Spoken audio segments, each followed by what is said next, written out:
அத்துணை பிரச்சனைகளையும் சொல்லி அழக்கூடிய இடம் உங்களுடைய படுக்கை அறை அல்ல, உங்களுடைய கூடங்கள் அல்ல, உங்களுடைய சமையல் அறைகள் அல்ல, பள்ளிவாசல் தான் உங்களுடைய அத்துணை பிரச்சனைகளையும் தீர்க்கக்கூடிய இடமாக இருக்கிறது. சஜிதா செய்யக்கூடிய இடத்திலே சஜிதாவிலே கடந்து கொண்டு கூட அல்லாஹும் ஆஃபினி, இறைவா என் நோய்களை தீர்த்துவிடு, எனக்கு ஆரோக்கியத்தை வழங்கிவிடு, என் குடும்பத்திலே உள்ள பிரச்சனைகளை தீர்த்துவிடு, கஷ்டங்களை தீர்த்துவிடு, எங்கள் பகுதியிலே இது தடையாக இருக்கிறது, அந்த தடையை போக்கிவிடு என்றெல்லாம் சஜிதாவிலே தான் கேட்க வேண்டும். இந்த இடம்தான் உங்கள் பிரச்சனைகளை தீர்க்கக்கூடிய இடம். நான் கூட அன்னைக்கு வகுப்பறையில கேட்டேன், முதல்ல கட்டின பள்ளிவாசல் எதுப்பா யாருக்கா தெரியுமான்னு. உடனே அவன் சொல்லிட்டான், மேல பள்ளிவாசல் உள்ள ஜாமியா பள்ளிவாசல் தான் முதல்ல கட்டப்பட்ட பள்ளிவாசல் அப்படிங்க. நம்ம ஊர்ல சரிப்பா, நம்ம ஊர்ல ஜாமியா பள்ளிவாசல் முதல்ல கட்டப்பட்ட பள்ளிவாசல். இந்தியாவில் முதல்ல கட்டப்பட்ட பள்ளிவாசல் எதுன்னு தெரியுமா, இல்ல உலகத்துல முதல்ல கட்டப்பட்ட பள்ளிவாசல் எதுன்னு தெரியுமான்னு அப்புறம் வகுப்புல மாணவர்கள்ட்ட கேட்கிற, அப்புறம் யாருக்குமே தெரியல. அவ்வள பைத்தின் உதயால் இன்னாசி அப்படின்னு குர்ஆன்ல அல்லாஹ் தஆலா சொல்றானே, இந்த ஆயத்தை யாராவது ஓதி இருந்தா தானே தெரியும். நமக்கு தெரிஞ்சதெல்லாம் அல்ஹம்துலில்லாஹி ரப்பில் ஆலமீன் சூரா குல் ஹுவல்லாஹு அஹத். இப்ப இந்த ஆயத்து எங்க இருக்குன்னு யாருக்கு கண்டுபிடிக்க முடியும்? அப்போ அல்லாஹு தஆலா சொல்றான் அப்படின்னு நான் அதுக்கப்புறம் வகுப்புல மாணவர்கள்ட்ட சொன்னேன், அவ்வள பைத்தின் உலிஅல் இன்னாஸ், மனிதர்களுக்காக கட்டப்பட்ட முதல் வீடுகளிலே, இறை இல்லங்களிலே முதல் இறை இல்லம், முதல் பள்ளிவாசல், உலகத்துல கட்டப்பட்ட முதல் பள்ளிவாசல் எது? மக்காவில் இருக்கக்கூடிய கஅபத்துல்லா. சரி, இந்தியாவில் கட்டப்பட்ட முதல் பள்ளிவாசல் எதுன்னு யாருக்கா தெரியுமா? அது எந்த ஆண்டு கட்டினாங்க, எந்த வருஷம் கட்டியிருப்பாங்க? இப்போ இங்க யாருக்கும் தெரியாது. இதே மாதிரி வகுப்புல கேள்வி கேட்ட பாடத்திட்டத்துல வச்சிருக்காங்க. பாடத்திட்டத்துல இஸ்லாமிய இதை பத்தி சில கவிதைகள், சில வரலாறுகள்லாம் பாடத்திட்டங்கள் இருக்கு. 12ஆம் வகுப்பு தமிழ் பாடநூல்ல சீரா புராணம்னு ஒரு பாடத்தை வச்சிருக்காங்க. சீரா புராணம் எழுதுனது யாருன்னு கேட்டால் நமக்கு இது யாருக்கும் சொல்ல தெரியாது. சீரா புராணம்னு ஒரு புத்தகம், பாடநூல், ஒரு கவிதையை வச்சிருக்காங்க. சீரா புராணம், சீரான்னா என்னன்னு யாருக்கும் தெரியாது.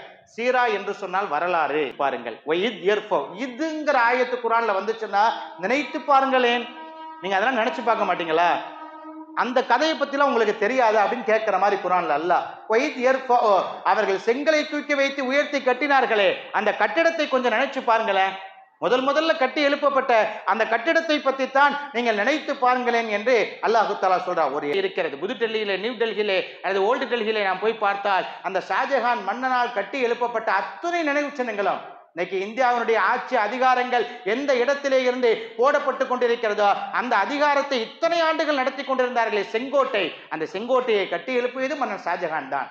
ஒரு இஸ்லாமிய அரசர் தான் செங்கோட்டையை கட்டி எழுப்பினார். இப்படிப்பட்ட வரலாறுகளை எல்லாம் நாம் படித்து பார்க்க வேண்டும். அதற்கு பிறகு இப்ப யாருக்காவது தெரியுமா இந்தியாவில் மிகப்பெரிய பள்ளிவாசல்னா எது? இந்தியாவில் பெரிய பள்ளிவாசல்னா எது சொல்லுங்க பார்ப்போம். இந்தியாவினுடைய பெரிய பள்ளிவாசல் அது யாரால் கட்டினார்கள்? யார் கட்டினாங்க? யாருக்கா தெரியுமா? இந்தியாவினுடைய பெரிய பள்ளிவாசல் தாஜ்மஹாலை கட்டியவர் தான் இந்தியாவினுடைய பெரிய பள்ளிவாசலையும் கட்டினார்.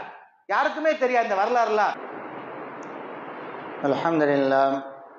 அல்ஹம்துலில்லாஹி ரப்பில் ஆலமீன் நஹ்மதுஹு வ நஸ்தஈனுஹு வ நஸ்தக்ஃபிருஹு வ நு'மினு பிஹி வ நதவக்கலு அலைஹி மை யஹ்திஹில்லாஹு ஃபலா முதில்ல லஹு வ மை யுத்லில்ஹு ஃபலா ஹாதிய லஹு ونشهد أن لا إله إلا الله ونشهد أن سيدنا مولانا محمد عبده ورسوله أما بعد أوصيكم عباد الله وإياي أولا بتقوى الله فقد قال الله تعالى في القرآن العظيم وفي الفرقان المجيد فأعوذ بالله من الشيطان الرجيم بفضل بسم الله الرحمن الرحيم يا أيها الذين آمنوا اتقوا الله حق تقاته ولا تموتن إلا وأنتم مسلمون. எல்லா புகழும் அல்லாஹ் ஜல்லஷானஹு வ தஆலா ஒருவனுக்கே உரித்தாகட்டுமாக.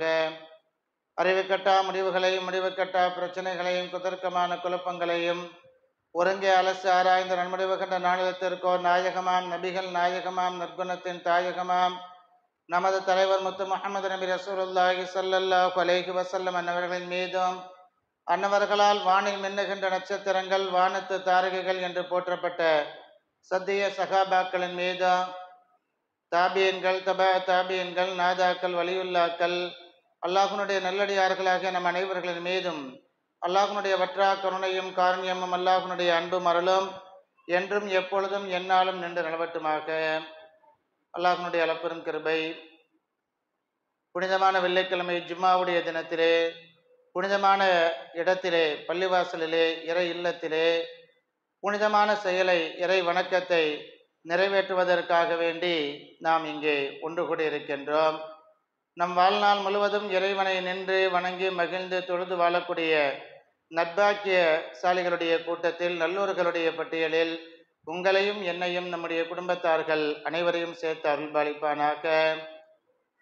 இறை இல்லமாம் கஅபா ஷரீஃபையும் இறை தூதரின் இல்லமாம் ரவுலா ஷரீஃபையும் கனவிலும் நினைவிலும் கண்டு களித்திடும் பாக்கியத்தை வல்ல ரப்புல் ஆலமீன் அல்லாஹ் நம் எல்லோருக்கும் தந்து அருள்பாலிப்பானாக. வாழ்வில் ஒரு முறையேனும் கஅபத்துல்லாவிற்கு சென்று மக்காவிற்கு சென்று கஅபத்துல்லாவை தரிசித்து மஸ்ஜிதுல் ஹரம் என்ற புனித பள்ளிவாசலிலே தொழுகை நடத்தக்கூடிய பாக்கியத்தை, அங்கே தொழக்கூடிய பாக்கியத்தை, அங்கே சஜிதா ருக்கு சுஜூது செய்யக்கூடிய பாக்கியத்தை நம் எல்லோருக்கும் அல்லாஹு தஆலா தந்து அருள்பாலிப்பானாக.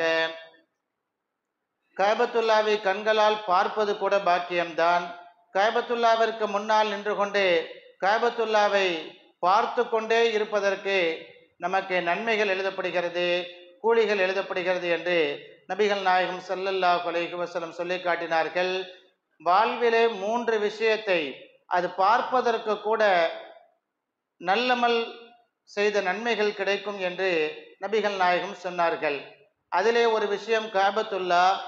மக்காவிலே இருக்கக்கூடிய அந்த கஅபத்துல்லா என்ற புனித பள்ளிவாசலை நம்ம ஊரில் உட்காந்துட்டு ரயிலடி பள்ளிவாசலை பார்த்துக்கிட்டே இருந்தால் நன்மை கிடைக்குமான்னு சொன்னால் நன்மை கிடைக்காது.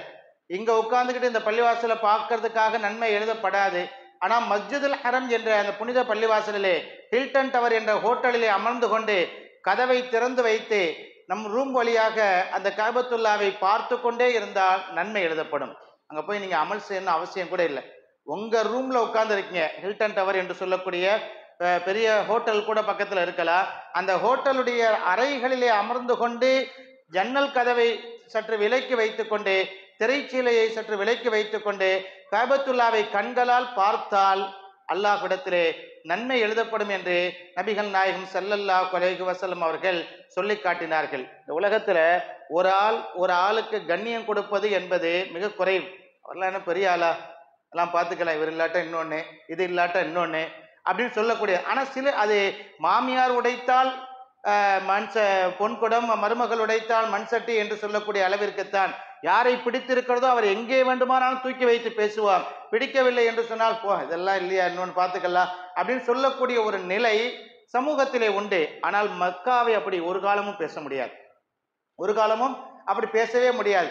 மக்கா இல்லைன்னா இன்னொரு பள்ளிவாசலை பார்த்துக்கலாம்னு சொல்ல முடியுமா? உலகில் தலை சிறந்த பள்ளிவாசல், உலகிலே முதலாவதாக கட்டப்பட்ட பள்ளிவாசல், ஆதம் நபிக்கும் அதுதான் பள்ளிவாசல், மூசா நபிக்கும் அதுதான் பள்ளிவாசல், இத்ரீஸ் நபிக்கும் அதுதான் பள்ளிவாசல், ஈசா நபிக்கும் அதுதான் பள்ளிவாசல். உலகத்தில் பிறந்து வளர்ந்து மறைந்த அத்துணை நபிமார்கள் முன்னோக்கி நின்ற பள்ளிவாசல் ஒன்று இருக்கிறது என்று சொன்னால் அது மக்காவை தவிர வேறு ஒன்றுமே இல்லை. நம்ம ஊர் பள்ளிவாசல் மக்காவை பார்த்து தான் கட்டப்பட்டிருக்கு. நம்ம ஊர் பள்ளிவாசல் மேற்க இருக்குங்கிறதுக்காக அதை எதை பார்த்து கட்டி இருக்கிறார்கள்? கிபிலா அப்படின்னு சொல்லுவாங்க. கிபிலான்னா என்னது? மக்காவிலே இருக்கக்கூடிய மஸ்ஜிதுல் ஹரம் பள்ளிவாசல் தான் நமக்கெல்லாம் கிபிலா. ஒவ்வொரு ஊருக்கு அது ஒவ்வொரு திசையில இருக்கும். 4 திசை உலகம் சுற்றி ரவுண்டாகத்தான் இருக்கிறது. எந்த ஊர்ல அது முன்னோக்கும் போது எந்த திசையை முன்னோக்கினால் கஅபத்துல்லாவை நோக்கி நிற்க மாதிரி ஒரு சுச்சுவேஷன் நமக்கு கிடைக்குமோ அந்த திசையை நோக்கி நாம் முன்னோக்கி நிற்க வேண்டும். இப்ப நம்ம ஊர்ல இருந்து மேற்கு திசையை நோக்கி பார்த்தால் கஅபத்துல்லாவை பார்க்கின்ற மாதிரி, மக்காவை பார்க்கின்ற மாதிரி. எனவே புனித பள்ளிவாசல் கஅபத்துல்லா புனிதமான பள்ளிவாசல், அதை பார்த்து கொண்டிருந்தாலே நன்மை. உலகத்தில் அதை விட்டால் இன்னொரு பள்ளிக்கு புனிதம் இருக்குன்னு யாரும் சொல்லவும் முடியாது, சொல்லவும் கூடாது. அந்த பள்ளிவாசல் தான் புனிதமான பள்ளிவாசல். இன்ன அவ்வல பைத்தின் உலி அலின்னாசி லல்லதி பி பக்கத்த முபாரக்கா. மக்காவுக்கு முன்னாடி ஒரு பேர் இருந்துச்சுன்னு குர்ஆன்ல அல்லாஹ் சொல்றான். மக்காவினுடைய முந்தைய பேர் என்ன பேரு? பக்கா. மா இல்லை, அதுக்கு பேரு பக்கா அப்படின்னு குர்ஆன்ல அல்லாஹ் சொல்றான். இன்ன அவ்வல பைத்தின் உலி அலின்னாசி லல்லதி பி பக்கத்த முபாரக்கா. பரக்கத்து நிறைந்த அருள் சூழப்பட்ட ஒரு இடத்திலே கட்டி முதலாவதாக கட்டி எழுப்பப்பட்டது அந்த பள்ளிவாசல் தான் முதல் இறை இல்லம், முதல் பள்ளிவாசல் என்று மக்காவை பற்றி குர்ஆனிலே அல்லாஹ் பேசுகிறான். அந்த இடத்தை பேசணும்னு அவசியம் இல்லை, எல்லா வேதங்களும் பேசப்பட்டிருக்கும், எல்லா வேதங்களிலும் அல்லாஹ் பேசியிருப்பார். மக்கா அந்த அளவிற்கு புனிதமானது. மக்கா அந்த அந்த நகரம் புனிதமானது. வத்தீன் வஸ்ஸைத்தூன் வதூரி சீனீன வஹாதல் பலதில் அமீன் அப்படின்னு அல்லாஹு தஆலா ஒரு ஊரை பத்தி சொல்றான். அது மக்காவை பத்தி தான் சொல்றான். இந்த வத்தீன்ங்கிற சூறால சத்தியமிட்டு சொல்லி காட்டிவிட்டு ஒரு அபயம் அளிக்கக்கூடிய இடம் உலகத்திலே ஒன்று உண்டு என்று சொன்னால், அபயம் அப்படின்னு சொன்னா பாதுகாப்பு அளிக்கக்கூடிய இடம். உலகத்துல ஒரு ஆள் அதுக்குள்ள போயிட்டாருன்னா பாதுகாப்பு கிடைக்கும் அப்படின்னா அந்த இடத்தை தவிர வேற இடமே கிடையாது. மக்காவை சுற்றி சுமார் ஒரு 5-6 கிலோமீட்டர் இல்லை ஒரு 2-3 கிலோமீட்டர் இருக்கலாம். அந்த இடத்துக்கு பேரு ஹரம் ஷரீஃப்னு சொல்லுவாங்க. ஹரம் ஷரீஃப்னா புனிதப்படுத்தப்பட்ட இடம். அந்த இடம் பாதுகாப்பு அளிக்கிறது. ஒரு எறும்புக்கு கூட, ஒரு பூச்சிகளுக்கு கூட இஹ்ராம் கட்டிட்டாங்கன்னு சொன்னா ஒரு பள்ளியை கூட சாகடிக்க கூடாது, எந்த உயிரையும் சாகடிக்க கூடாது. எதிரியே நம்ம முன்னாடி இருந்தாலும் சரிதான், இஹ்ராம் உடை அணிந்து விட்டால் மஸ்ஜிதுல் ஹரமுக்குள்ள சண்டையிடுவது தடுக்கப்பட்டிருக்கிறது. மஸ்ஜிதுல் ஹரம் ஷரீஃபுக்குள்ள யாரும் யாருடனும் சண்டையிடக்கூடாது. கணவன் மனைவி சண்டை அங்க கூட நடத்தக்கூடாது. ஒரு இஹ்ராம் உடை கட்டி விட்டார்கள், 2 பேரும் சண்டை போட்டுக்கலாமான்னு சொன்னா அந்த சண்டை கூட அங்கே வைத்து நடத்தக்கூடாது. ஏன்னா அது புனிதமான இடம்.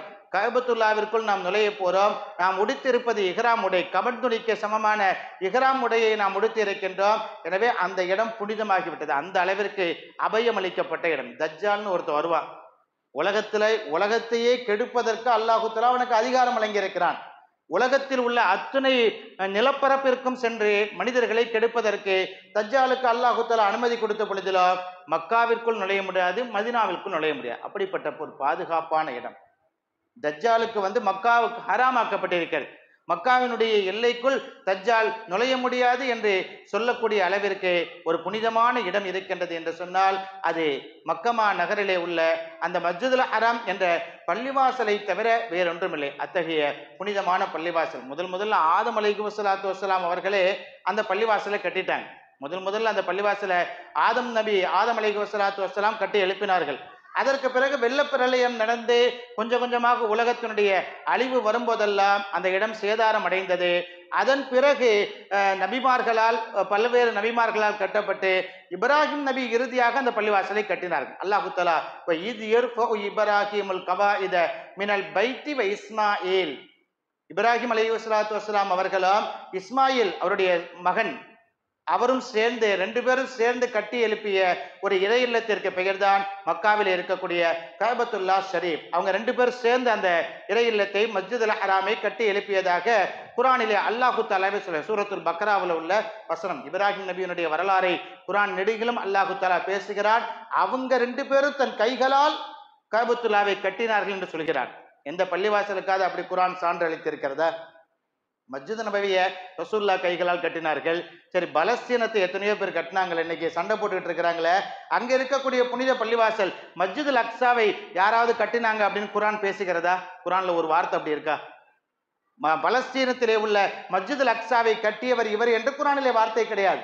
மஸ்ஜிது நபவியை மதீனாவிலே உள்ள பள்ளிவாசலை கட்டியவர்கள் இவர் என்று குர்ஆனிலே வார்த்தை கிடையாது. ஆனா பேரை சொல்லி அல்லாஹ் சொல்றான். எவ்வளவு பெரிய சர்டிபிகேட்!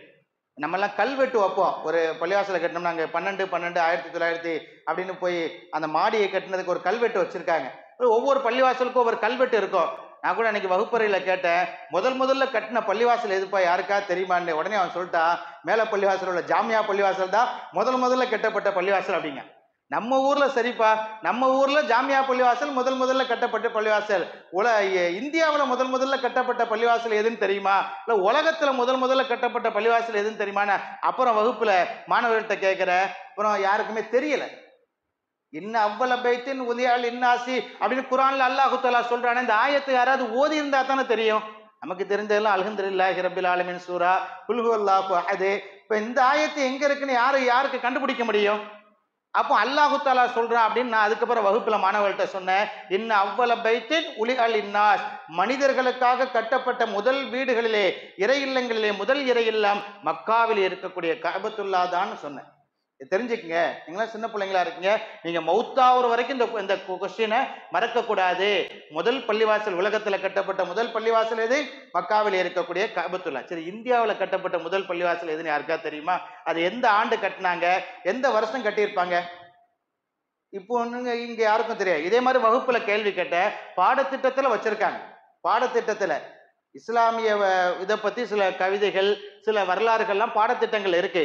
12ஆம் வகுப்பு தமிழ் பாடநூல்ல சீரா புராணம்னு ஒரு பாடத்தை வச்சிருக்காங்க. சீரா புராணம் எழுதுனது யாருன்னு கேட்டால் நமக்கு இது யாருக்கும் சொல்ல தெரியாது.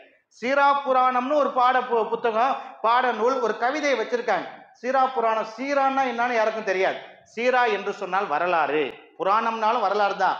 அது அரபியும் தமிழையும் சேர்த்து வைத்திருக்கிறார்கள். சீரா புராணம் நபிகள் நாயகத்தை பற்றி தமிழிலே உமர் புலவர் என்று சொல்லக்கூடிய ஒரு கவிஞர் எழுதிய கவிதை தொகுப்பை 11ஆம் வகுப்பு 12ஆம் வகுப்பு மாணவர்கள் படிப்பதற்கு வைத்திருக்கிறாங்க. எத்தனை பேருக்கு அது தெரியும்? இஸ்லாமியத்தை பற்றி ரசூலுல்லாஹ் மக்காவில இருந்து ஏன் மதீனாவுக்கு போனாங்க, மதீனாவிலே என்ன செய்தார்கள், மக்காவிலே என்ன செய்தார்கள் என்ற வாழ்க்கை வரலாறு நபிகள் நாயகத்தை பற்றி நம்ம பிள்ளைங்க படிக்கணும் அப்படின்னு தமிழ்நாடு அரசாங்கம் வைத்திருக்கக்கூடிய பாடநூல் புத்தகத்துல இருக்குது சீரா புராணம்.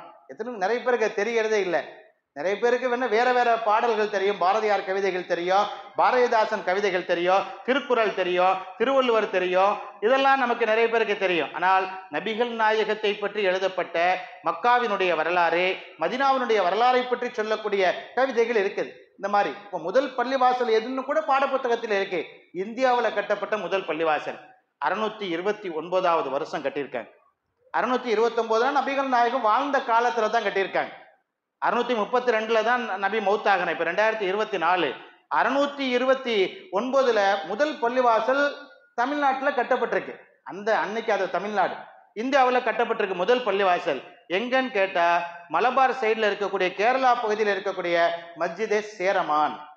சேரமான் பெருமான் வரலாறு நீங்க அடிச்சிங்கன்னா, நெட்ல அடிச்சிங்கன்னா, ஒரு இந்தியாவில் வாழ்ந்த அந்த காலத்துல ஆட்சி புரிந்த மன்னர்களிலே, ராஜாக்களிலே ஒருவர். பாண்டிய சேர சோழ மன்னர்கள் என்று நாம் சொல்கின்றோமே, சோழ தேசத்தை ஆட்சி செய்த மன்னர் என்றெல்லாம் நாம் பேசுகிறோமே, அதுபோன்று மலபார் தேசத்தை ஆட்சி செய்த அன்றைய காலத்திலே இருந்த சேரமான் பெருமான் என்ற ஒரு மன்னரால் கட்டப்பட்ட, அவருடைய உத்தரவு கிணங்க, அவர் கூட அங்க நின்று கட்டல, அவருடைய உத்தரவின் பேரில் கட்டப்பட்ட ஒரு பள்ளிவாசல் தான் மஸ்ஜிது சேரமான். நீங்க நெட்ல அடிச்சு தேடி பாருங்க, அதான் முதல் கட்டப்பட்ட பள்ளிவாசல். வருஷத்தோடி போட்டிருப்பாங்க 629வது வருஷம். நெட்ல போட்டோ ஓடி வருது. அந்த பழைய காலத்தினுடைய கட்டடத்தை இடிக்க கூடாதுங்கிறதுக்காக அதை பெயிண்ட் அடிச்சு, அதை வெள்ளை அடிச்சு, அதை சரியா பண்ணி அன்னைக்கு அது எப்படி கட்டப்பட்டுச்சோ அதே மாதிரியே வச்சிருக்காங்க. சுத்தி வேற பள்ளிவாசல் கட்டிட்டாங்க. கஅபத்துல்லாஹ் அப்படித்தானே இருக்குது, சுற்றிலும் மாடிகள் கட்டியிருக்காங்க. ஆனா கஅபத்துல்லாஹ் நடுவுல இருக்கக்கூடிய அந்த கிபிலாவை யாரும் இடிக்கல, அதுக்கு மேல மாடி எழுப்பி கட்டல, அதை உடைக்கவும் இல்லை. இப்ராஹிம் நபி எதை கட்டியிருந்தாங்களோ அந்த கட்டடம் தான் அப்படியே இருக்கு. நபிகள் நாயகம் கூட சைட்ல கொஞ்சம் ஒரு இது சேர்த்து இன்னும் கொஞ்சம் கெட்டலாம அப்படின்னு சொன்னாங்க. ஹாத்திம்னு ஒரு இடம் சொல்லுவாங்க, அந்தக்குள்ள போய் நின்று தொழுதா அது கஅபத்துல்லாஹ்க்கு உள்ள தொழுத மாதிரி. அதை கூட ரசூலுல்லாஹ் சொன்னாங்க, இது சேர்த்து கட்டிடலாமான்னு நபி காலத்துல கேட்கப்பட்டுச்சு, அபூபக்கருடைய காலத்துல கேட்கப்பட்டுச்சு, உமர் இப்னுல் கத்தாப் ரலியல்லாஹு அன்ஹுடைய காலத்திலையும் கேட்கப்பட்டுச்சு. நபி கை வைக்காத இடத்தை இப்ராஹிம் நபி எத்தனை மூளை வைத்து எத்தனை செங்கலை வைத்து கட்டினார்களோ அதுல இருந்து ஒரு இன்ச்சு கூட என்ன செய்யக்கூடாது, மாற்றக்கூடாது, நகட்டக்கூடாது. வேணா அதை பூசிக்கலாம், அதை சரி பண்ணிக்கலாம், கீறல் விழுந்துச்சுன்னா அதை சரி பண்ணலாமே தவிர அந்த கட்டடத்துல மாற்றங்கள் செய்யக்கூடாது. அந்த மாதிரி தான் இந்தியாவில் கட்டப்பட்ட முதல் பள்ளிவாசல் மஸ்ஜிதே சேரமான். அந்த நிலா பிளந்துச்சான், வானத்துல நிலா இருக்குதா இல்லையா, 2 துண்டா பிளந்துச்சா. உடனே அவர் கேரளால இருக்க ஆட்சி செய்யக்கூடிய அந்த மன்னருக்கு ஒரு ஆச்சரியம். உடனே அரசவையை கூட்டி, என்னப்பா நிலா இப்படி 2ஆ இருக்குத, பிளந்திருக்குத, 2 துண்டா ஆன மாதிரி இருக்குத, ஏதாவது சயின்ஸ்ல வித்தியாசம் எது நடந்திருக்கா, உலகம் ஏதாச்சும் அழிய போதா, நீங்க சொல்றாங்களா இல்லையா, நம்பர் ஏதாச்சும் சேர்ந்துச்சுன்னா 2020 வந்துச்சுன்னா, அல்ல 222 வந்துச்சுன்னா உலகம் அழிஞ்சிரும், 42 வந்துச்சுன்னா உலகம் அழிஞ்சிரும், நம்பர் கால்குலேஷன் வச்சு சொல்ற மாதிரி அந்த மன்னர் கூப்பிட்டு, உலகம் ஏதாச்சும் அழிய போதா பார்த்து ஏதாவது சொல்லுங்க அப்படின்னு உத்தரவு போட்டார் மன்னர். ராஜா உத்தரவு போட்ட உடனே அவங்க ஆராய்ச்சி பண்ணிட்டு சொல்றாங்க, மக்காவிலே இருக்கக்கூடிய, மதினாவிலே, அரபு தீபகற்பத்திலே, அரபு நாட்டிலே இருக்கக்கூடிய ஒரு தீர்க்க தரிசி தன் கைகளை வானத்தை நோக்கி உயர்த்தினார், வானத்தை நோக்கி நிலாவை காட்டி உயர்த்தினார். உடனே நிலா 2 துண்டாக பிறந்து விட்டது. ஏன் அப்படி பண்ணார் அவரு? அந்த பகுதியிலே வாழக்கூடிய மக்கள், நீங்கள் நபி என்று நாங்கள் ஏற்றுக்கொள்ள வேண்டும் என்று சொன்னால், நீர் நபியாக இருந்தால் எங்களுக்கு ஒரு ஆச்சரியத்தை காட்டு என்று கேட்டிருக்கிறார்கள். உடனே அந்த தீர்க்க தரிசி, அந்த நபி வானத்தை நோக்கி கைகளை காட்டினார், நிலா 2 துண்டாக பிறந்து விட்டது. இது அவர் செய்த அற்புதங்களிலே ஒன்று என்று அந்த மன்னருக்கு எடுத்து சொல்லியிருக்காங்க. இந்த செய்தியை யாருக்கு சொல்லியிருக்காங்க? சேரமான் பெருமான் மன்னருக்கு சொன்ன உடனே நேர கிளம்பி அங்கேயே போயிட்டார்.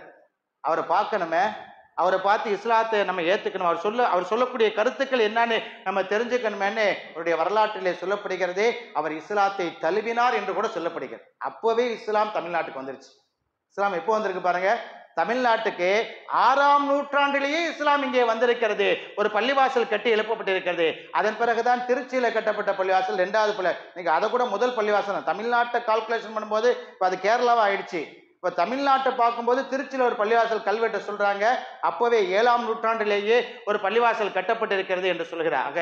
இறைவனுக்காக தொழுவதற்காக இறை இல்லங்கள் ஆரம்பமாக எழுப்பப்பட்ட இந்தியாவிலே முதல் பள்ளிவாசல் கேரளாவிலே உள்ள மஸ்ஜிதே சேரமான் என்று சொல்லக்கூடிய பள்ளிவாசல்கள். அந்த பள்ளிவாசல் நாம் நினைச்சு பார்க்கணும். அல்லாஹ்வை தொழுறோம். இந்த ஊர்ல இப்போ இந்த இடத்துல ஒரு பள்ளிவாசல் எத்தனை பேர் முயற்சி பண்ணியிருப்பாங்க? எத்தனை பேர் எந்த காலத்திலேயே முயற்சி பண்ணியிருப்பாங்க? ஆரம்ப காலத்தில இருந்து. அதற்கு பிறகு இந்த பள்ளிவாசலை ரெனிவேட்டட் பண்றதுக்காக, சரி பண்றதுக்காக, இன்னும் மக்களுக்கு சரியான வசதிகளை எல்லாம் செய்து கொடுக்க வேண்டும் என்று எத்தனை மக்கள் முயற்சி பண்ணியிருப்பார்கள். அதையெல்லாம் நினைத்து பார்க்க வேண்டும் என்பதற்காகத்தான் அல்லாஹு தஆலா இப்ராஹிம் நபி பேரை சொல்லி சொல்றான். இஸ்மாயில் அலைஹிஸ்ஸலாத்துடைய பேரை சொல்லி சொல்றார். இப்ராஹிம் நபியும் இஸ்மாயில் நபியும் சேர்ந்து கைகளால் கட்டினார்களே அந்த கஅபத்துல்லாவை நீங்கள் நினைத்து பாருங்கள்.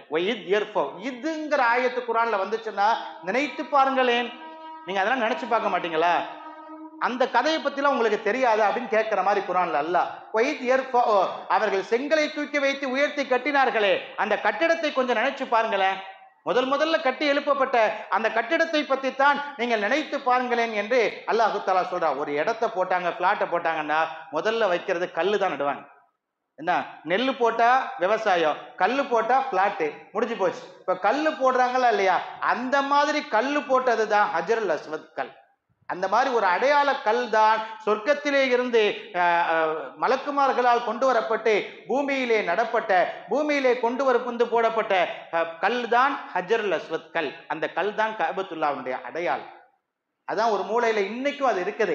மக்களுடைய பாவங்களை உள்வாங்கி வெண்மை நிறத்தில் இருந்த அந்த ஹஜ்ருல் அஸ்வத் என்ற கல், மக்கள் அதை முத்தமிட்டு அந்த பாவங்களை எல்லாம் உள்வாங்கி கொண்டு ஒரு உம்ராக்கு போயிட்டு வந்தா அன்று பிறந்த பாலகனாக மாறுகிறார்கள் என்று சொல்கிறார்களா இல்லையா? ஒரு ஹஜ்ஜுக்கு போயிட்டு வந்தா இவர் பாவம் செய்த பாவத்தை எல்லாம் அங்கே விட்டு வந்து விட்டார், இவர் அன்று பிறந்த பாலகனாக, பிறந்த குழந்தையாக திரும்புகிறார்கள் என்று சொல்கிறார்களா இல்லையா? அந்த பாவத்தை எல்லாம் அந்த ஹஜ்ருல் அஸ்வத் கல் உள்வாங்குகிறது.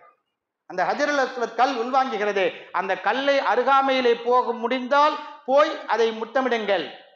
இல்லையா, தூரத்திலே தான் இருக்க முடிகிறது. 10 லட்சம் 20 லட்சம் கூட்டத்துல கல்லை தொட முடியவில்லையா?